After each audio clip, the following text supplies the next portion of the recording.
Bonjour à tous. Dans cette vidéo, je vous montre quelques idées de repas régressifs pour se rappeler de bons souvenirs tout en faisant des économies.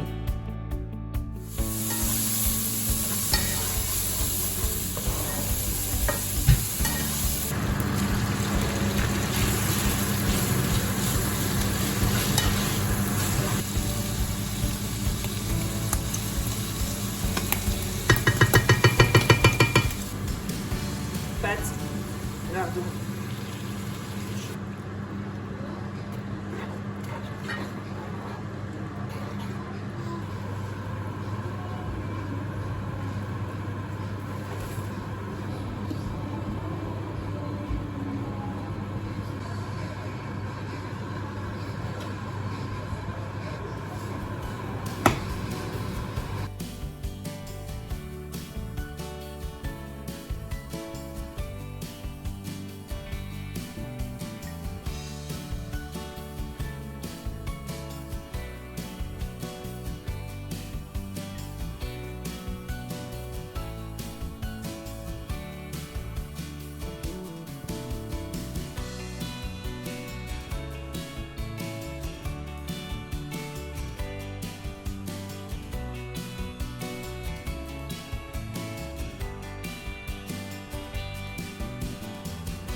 Alors ce soir, ce sera des croque-monsieur.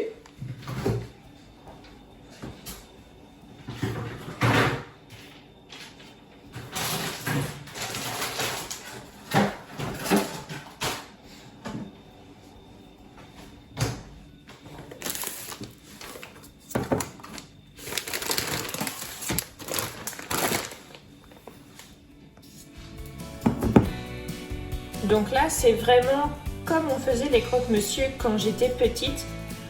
Donc quand c'était croque-monsieur à la maison, moi j'étais trop contente et j'étais surtout trop contente de participer à la préparation du repas. Donc moi en général, je mettais la margarine sur les tranches. Moi j'ai 4 frères et une sœur. Bon, surtout mes... Enfin en fait j'ai un petit frère, mais sinon c'est des grands frères et une grande sœur. Et bon, par exemple, pour mon grand frère aîné, il y a vraiment une grande différence d'âge. Il y a 13 ans. C'est pas une très grande différence d'âge, mais voilà. D'autant plus qu'il est parti très vite de la maison. Et du coup, long story short, là, clairement. On était toujours plusieurs enfants pour préparer à manger. En fait, tout le monde donnait un coup de main. Bon, comme ici, en fait. Hein. Bon, là... d'habitude, les croque-monsieur, c'est Thibaut qui les fait, mais ce soir, ça lui disait rien. Moi, ça me dérange pas, donc c'est parti, je le fais. Je pense que Margot va venir me rejoindre après. Je peux t'aider? Oui, mon cœur, tu peux m'aider. Alors, qu'est-ce que je vous disais? Allez, tu vas te laver les mains et tu peux venir. Hey. Attends, je vais faire au tout début. Alors, voilà, coupé en 4.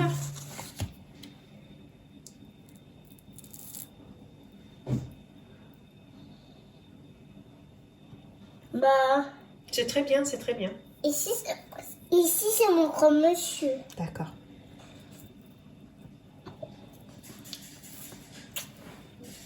Donc là, on met 2 tranches pour qu'il y ait suffisamment de consistance. J'espère juste qu'il y en aura assez. Et on met le fromage. Et alors, on en laisse 2 sans fromage pour Valentin. Et pour moi aussi. Parce que j'en mets aussi sur celui-là de moi. Oui. Ça c'est fait.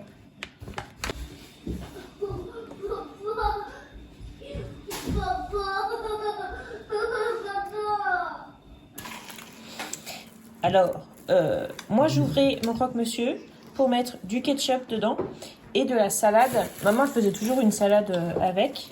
Oh, Et du coup, moi, je continue. Je vais mettre un peu de salade dedans. oh, c'est ça. Le ketchup et la mayo. Mais c'est moi qui mets la maillot. Faut mettre la maillot. Tiens. Bon, ça, c'était pas très très bien toléré par maman, hein, mais c'est tellement bon.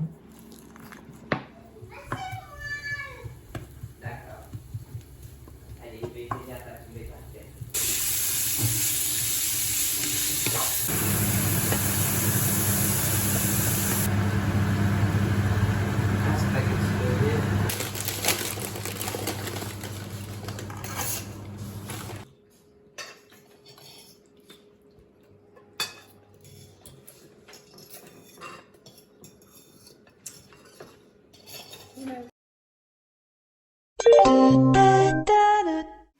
Le train petit bout de pain en provenance de Fromage Boursin va entrer en gare, voie 2.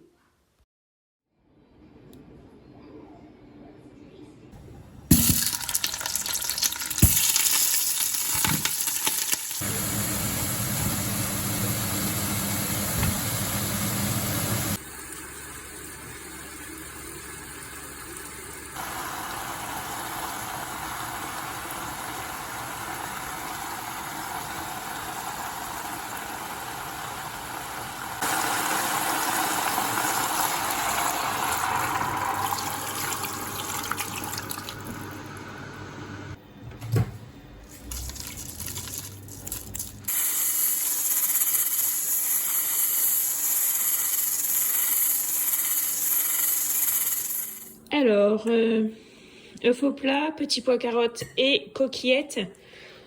Je suis réconciliée avec les œufs au plat, mais j'étais pas très fan en fait quand maman faisait des œufs au plat à la maison parce que sur le dessus c'était encore un peu cru, ça faisait encore un peu glaireux, mais alors ça m'écurait au possible. Et ma mère les retournait, mais des fois elle les retournait pas en fait, et moi j'arrivais pas à manger ça. Donc j'étais toujours un peu anxieuse de savoir si j'allais avoir un œuf qui était suffisamment cuit ou pas. Parce que après je sais qu'il y a des gens qui aiment vraiment les œufs tout juste cuits, mais moi il faut que ce soit bien cuit. Le jaune, je veux bien qu'il soit coulant, mais alors par contre le blanc, s'il est pas cuit, s'il est encore un petit peu glaireux, ça m'écœure au possible. Avec donc un verre d'eau bien évidemment et des fromages comme ça, fromage frais, qu'on met dans un petit bol avec du sucre. Je vais te montrer comment maman elle fait. Hop. Je l'ouvre et je le fais sortir comme ça dedans. Dans le bol. Tu vois, il y a un petit morceau de papier. Ah oui. Tiens, tu le fais? Moi, je fais. Vas-y. Hop, et un petit peu de sucre. Mais alors, un petit peu, pas de trop.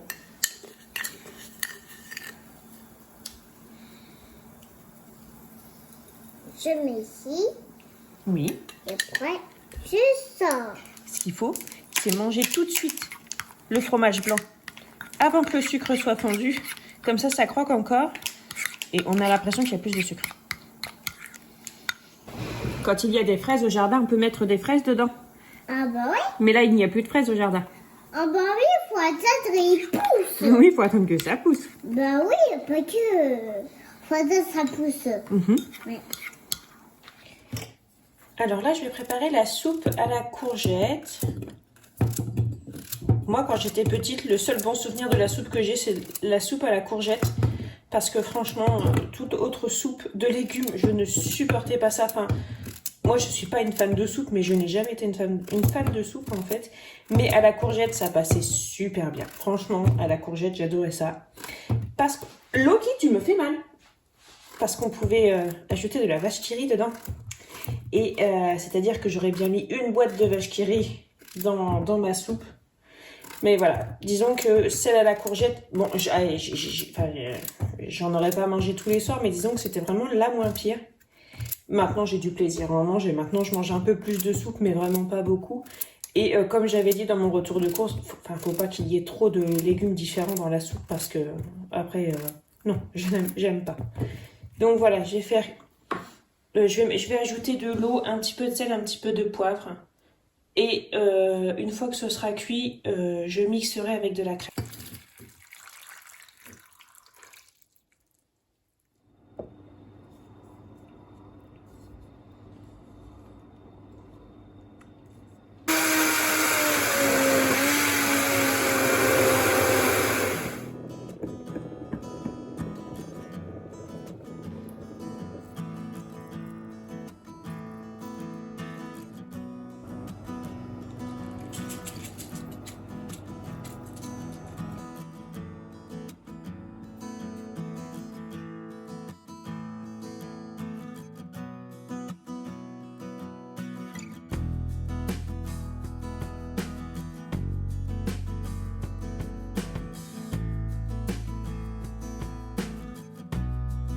Les yeux, ils sont roses.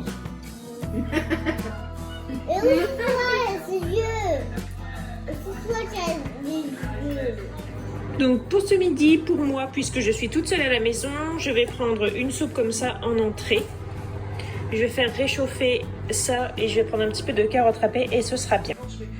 Je ne peux pas monopoliser la conversation. Non, ce n'est pas grave. Je vous appelle plus tard. Absolument. Téléphonez-moi la semaine. Avec les restes de pot-au-feu, il reste pas mal de viande, mais en connaissance de cause, je l'avais fait. Je suis en train de faire recuire quelques pommes de terre et je vais en faire comme un hachis parmentier. De toute façon, le hachis parmentier, il a été créé pour passer des restants de viande. Donc là, moi, j'ai du bœuf, mais vous pouvez avoir un restant de porc, un restant de veau, un restant de je sais pas quelle viande, en fait, et vous pouvez en faire un hachis parmentier. Moi, je vais rien rajouter d'autre que ce qu'il y a là, donc plus les pommes de terre. Donc, je vais prendre les morceaux de viande, je vais les émietter. Comment on dit? Oui, les émietter. Je vais les mettre dans le fond et je vais faire une purée avec les légumes. Je vais mettre un peu de sauce aussi pour que ça fasse quelque chose de super bon. Et ce sera vraiment trop bon. Le pot-au-feu c'est cool parce que bon, on peut faire plein de choses à la suite. Donc vous mangez le pot-au-feu, vous pouvez manger le bouillon. Bon, moi le bouillon il est trouble, comme on dit, parce que je mets de la pomme de terre, mais je ne peux pas me passer de pommes de terre dans le pot-au-feu. Mais moi le jus en fait je vais le mettre dans la purée plutôt que de mettre du lait. Et voilà, en fait, ce que je voulais dire, c'est que c'est super cool parce qu'avec un pot-au-feu, il y a toujours des restes et on peut faire plein de choses. On peut faire une soupe avec tous les légumes, par exemple, si on mixe. On peut faire un hachis parmentier. On peut faire des boulettes de pot-au-feu. Voilà, on peut faire plein de trucs. Moi, pour cette fois-ci, ce sera du hachis parmentier. Et bien, c'est parti.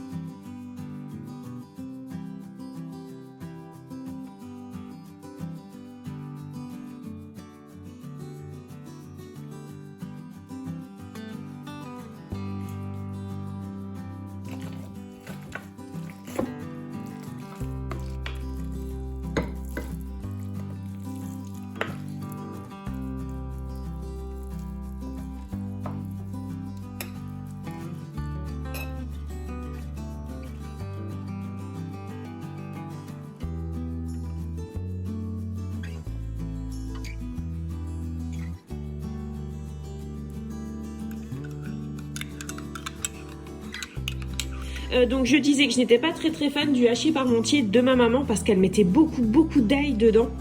Et moi j'avais horreur de ça quand j'étais petite. Je commence seulement à apprécier le goût de l'ail et je vais avoir 35 ans. donc voilà, mais ça fait quand même partie voilà, des bons souvenirs que j'avais malgré tout, parce que même s'il y avait des plats que j'aimais pas trop, ça me rappelle quand même des souvenirs. Bon, je vais manger ça. Ce soir, ce sera les restes. Bon, on a une baguette de pain ici que je vais trancher. Enfin, je vais pas tout trancher, mais on va faire des petits toasts au four avec du fromage, par exemple, avec de la raclette qu'on a ici, mais on a aussi du fromage au frigo. Il y a des carottes, il reste du hachis parmentier, il y a la soupe de courgettes ici. Et il y a des fruits, bien évidemment. Il n'y a plus de bananes, mais il reste des pommes. Et il y a des avocats que j'avais achetés d'avant. Donc je pense que je vais m'en faire un. Ça c'est pareil, les avocats, on en mangeait régulièrement chez maman. Enfin, on en mangeait régulièrement, c'était il y a longtemps, mais moi j'ai l'impression qu'on en mangeait régulièrement, ce qui n'est peut-être pas le cas. Et j'adorais ça avec de la vinaigrette. Donc je pense que je mangerai aussi un avocat avec tout ça.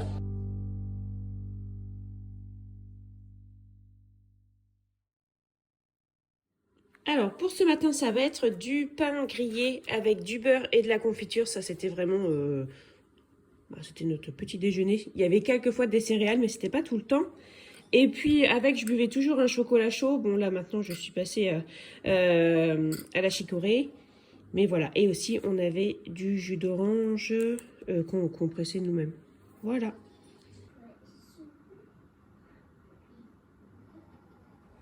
Nous sommes dimanche et c'est vraiment le repas du dimanche que je préférais, que je vais vous montrer. Donc on va déjà commencer par les entrées. Le dimanche, maman faisait toujours un très gros plateau d'entrées. Et c'était cool parce qu'on pouvait, on pouvait se servir de ce qu'on aimait. Il y en avait pour le soir, il y en avait pour le lundi, il y en avait pour le mardi et ça c'était bien. Donc là, comme on est en automne, il n'y a plus beaucoup de légumes frais pour faire des crudités. Sinon en été c'était voilà, des tomates, des concombres, tout ça. Mais là, en automne, on va plutôt partir sur de la conserve, ce qui est très bien puisque bon, ce sont des légumes qui sont cuits et les conserves c'est très très bien. On n'a pas de raison de les retirer de notre alimentation, sauf si c'est une conserve de plats tout cuisinés bourrés de sel. Vous voyez bien, bon là, on est sur des légumes, donc c'est pas si pire. Je vais faire des carottes râpées, une betterave rouge que je vais couper en petits cubes, des fonds d'artichaut, de la macédoine, des asperges et je vais faire des œufs durs et je vais faire une présentation sur une assiette comme ma maman faisait.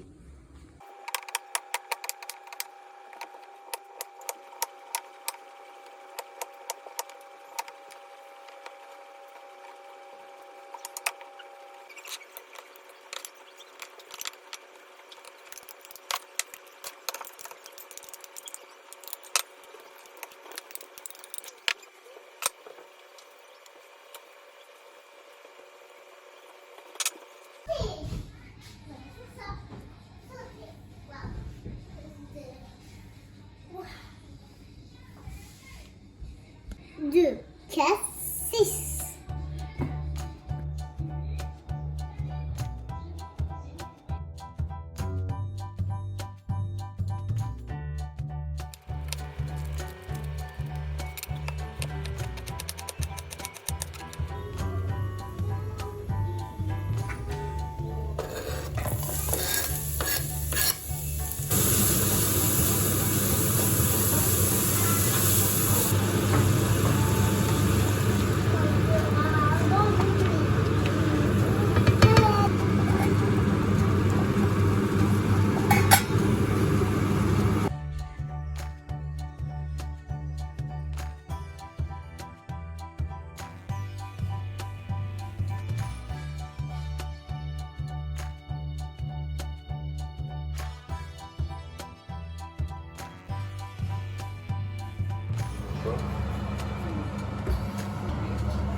Voilà, c'est la fin de cette vidéo, j'espère qu'elle vous aura plu.